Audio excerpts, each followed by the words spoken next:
Have you ever felt like you're doing everything right, eating healthy, exercising, but the numbers on the scale just won't budge? You're not alone. It is a question millions are asking. Why is losing weight and staying healthy so incredibly challenging in today's world? It's not just calories in, calories out.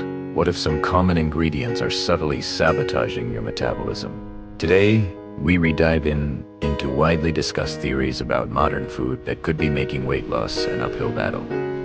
Let's start with a substance that sparks a lot of discussion: glyphosate. Some researchers are exploring its potential long-term effects on gut health. Take a look at this clip. It's a hack. For any adult that's running a household, you need to know this. Fruits and vegetables come sprayed with pesticide. This is how to get rid of it the proper way. Put a couple of teaspoons baking soda with your produce, then put some cold water on them. You have to let it soak in there for a minimum 15 minutes. And look at this, guys. It dramatically cleans all of the pesticides, all of the dirt. You drain them, then you wash them again. You put them in an airtight container. There you go. No more pesticides. Take a look at this clip. Next, something we encounter daily: plastics and endocrine disruptors. Studies suggest these substances could interfere with our body's delicate hormonal balance. Here's a deeper look. Moving on. The microwave safe means it just means that the plastic won't melt in the microwave, but it's... You never put plastic in your microwave. So here's the story. The BPA, phthalates, plasticizers are added to the plastic, but they're not chemically bound to it. Okay? So if you put anything in a container that has these chemicals in it, they will, and then put it in a hot environment, they will come out of the plastic and go into the food.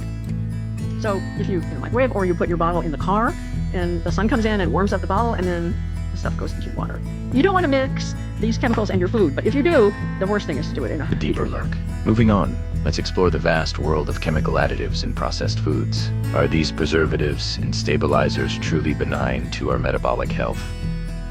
This clip explains more. Now, they developed in the lab all of these chemicals that are unknown in nature that make food more attractive. It's not food, it's food-like substances. So they'll put a strawberry flavor in the food, but there's no nutrients that you'd find in a strawberry. Your body is craving that, but it doesn't get filled up.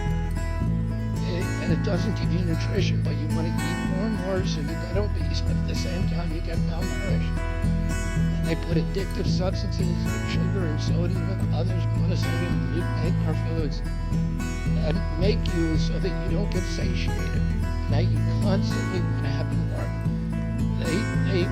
They realized at some point through all these, that they could hijack the human brain in all these nefarious ways, but one of them is that they realized that one of the ways that your brain tells your stomach that it's full is how many times you chew. Oh, they began adding food softeners to our food. More. Now, the notorious trans fats.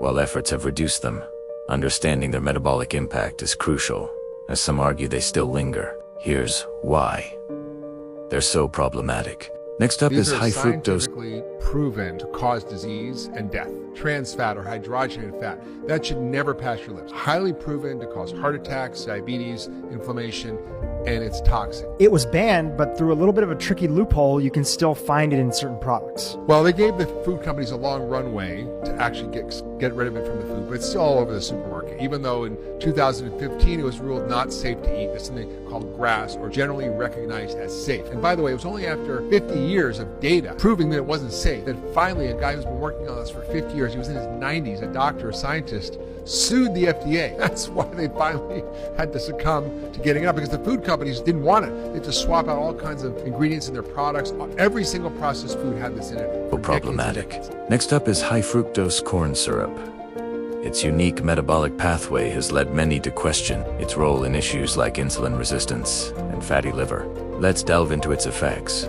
Here are 3 reasons to avoid high fructose corn syrup. I'm Dr. Kenneth Brown, board-certified gastroenterologist. High fructose corn syrup is everywhere, but did you know that it actually can affect your brain in 3 specific ways? The first one is it can actually affect your memory. The second one is that high fructose corn syrup creates inflammation. Inflammation can lead to different problems like dementia. And then the third reason is studies have shown that can actually affect your mood, including anxiety, depression, and social interaction. Those are 3 reasons to avoid high fructose corn syrup. Facts. Save this Finally, the seed oils controversy. Their use has skyrocketed, and their processing and high omega-6 content have sparked discussion about inflammation and metabolic health. Here's a look at the arguments. Canola oil is toxic. Here's how it's made. It starts with the seeds of a rape plant, which are completely toxic to humans. In order to make canola oil, these plants must be specially bred to lower the levels of erucic acid, a toxic fatty acid strongly associated with heart lesions. These seeds are then ground at high temperatures to extract the fragile oil, which is inevitably oxidized because of this harsh process. This oil must then be washed with solvents like hexane, a known neurological toxin. Then it must be processed with bleaching and deodorization so it doesn't smell rancid like it really is. After all of these steps, the canola oil is left oxidized, contaminated with solvents, and containing significant levels of trans fatty acids. And this oil is marketed to you as healthy by the American Heart Association and found in so many of our foodstuffs today. If you want to be healthy, get this damaged oil out of your diet completely. Humans, the good news? You can take control. Focus on whole foods, exercise, and good sleep. And for those looking for an extra helping hand in supporting their metabolic health and weight management journey, natural remedies can be a wonderful complement. That is why we're excited to share more about our specially formulated slimming tea. Crafted with a unique blend of natural botanicals known to support healthy digestion and a balanced metabolism, it can be a soothing addition to your daily routine. Click on the link in the description to learn more. Like, share, and comment so it can reach people looking for this.